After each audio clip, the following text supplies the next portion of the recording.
फनफनी बिल्ला।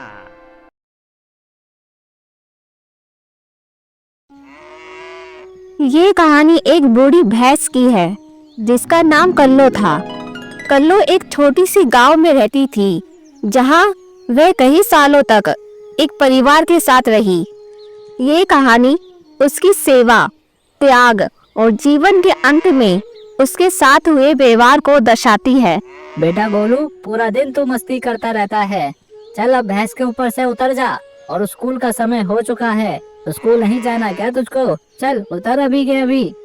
कल्लो जब छोटी थी तब उसे गांव का किसान रामू ने अपने घर लाया था। कल्लो एक सुंदर और स्वस्थ बछिया थी जिसकी आंखों में चमक थी। रामू ने उसे अपने बच्चों की तरह पाला पोसा। कल्लू ने रामू के परिवार के लिए अनगिनत वर्षों तक दूध दिया, जिससे उनके घर में खुशहाली और संपदा आई।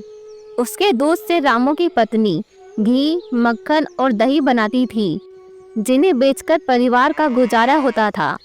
कल्लू के दूध से रामू का परिवार न केवल अपना पेट भरता था, बल्कि गांव में उसकी ख्याति भी फैल गई थी। दूध वाला कोई है क्या भाई और बहनों, जिसको दूध चाहिए?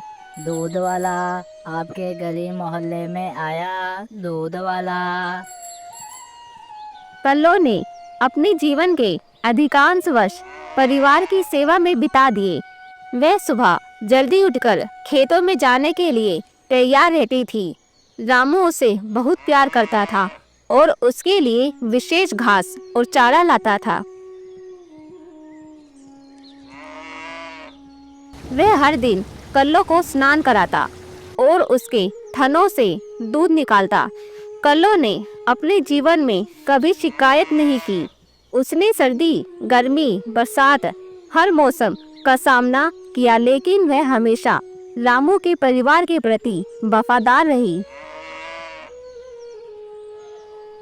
समय बीतता गया और धीरे धीरे कल्लो बूढ़ी होने लगी।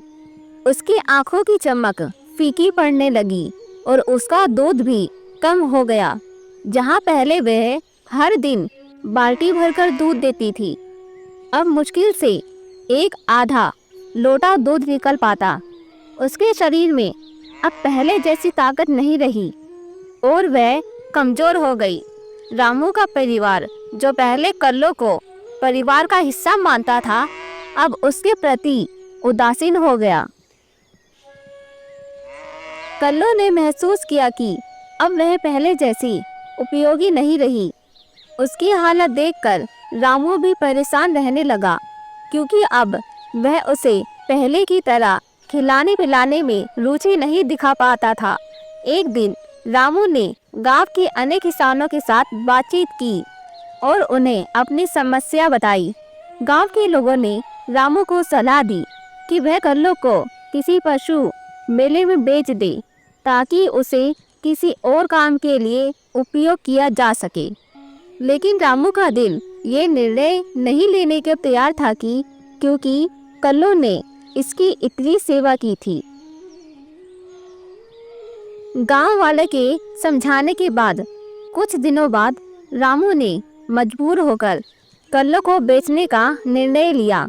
उसने सोचा कि बूढ़ी भैंस को रखने से कोई लाभ नहीं होगा, क्योंकि वह अब दूध नहीं देती। वह उसे मेले में ले गया, लेकिन वहाँ किसी ने भी उसे खरीदने में रुचि नहीं दिखाई। कल्लो अब बहुत कमजोर हो चुकी थी और उसे देखकर कोई भी उसे खरीदने को तैयार नहीं हुआ। रामू निराश होकर उसे वापस गांव ले आया। दादा दादा, हमारी कल्लो भैंस पहले की तरह बाल्टी भर के दूध क्यों नहीं देती है? मन्नू बेटा, जब मैं तेरे बाबा जैसा एकदम हट्टा कट्टा जवान था तो मैं तो 10 बीघा खेत के धान काट दिया करता था। लेकिन मुन्नू बेटा, अब मैं बूढ़ा हो चुका हूँ। मुझसे तो अब 1 बीघा खेत का भी धान काटा नहीं जाएगा। उसी तरह मुन्नू बेटा, ये हमारी कल्लो भैंस बूढ़ी हो चुकी है, इसीलिए ये दूध नहीं देती। रामू अब अपनी भैंस की पहले की तरह देखभाल नहीं करता था, जिसकी वजह से रामू की भैंस और भी ज्यादा कमजोर होती गई और धीरे धीरे कल्लो भैंस की ऐसी हालत हो चुकी थी कि अब वह कभी भी मर सकती थी। रामू अपनी चरपाई पर सो रहे थे। तभी अचानक से रामू के घर पर एक साधु आते हैं।